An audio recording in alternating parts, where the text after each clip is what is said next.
Anasema al-Imam Ibn Abil Izz al-Hanafi, fa idha arada ar-ra'iyatu, raia wakitaka raia an yatakhallasu min dhulmi al-amir adh-dhalim, kujikomboa kutoka kwenye dhulma ya mtawala aliyedhalimu, faliyatruku dhulma, na wao waache dhulma.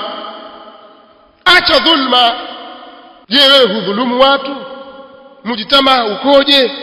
Hali ikoje? Kwani lazima ipatikane tasfia na atarbia na kuwarudisha watu katika usawa. Kwa hiyo sisi tutasema hayo mabadiliko ya kweli ni lazima yaanze katika nafsi zetu. Maandalizi yawepo kwenye nafsi zetu tukitaka mabadiliko ya kweli yale ya Kiislamu, maadamu sisi ni Waislamu.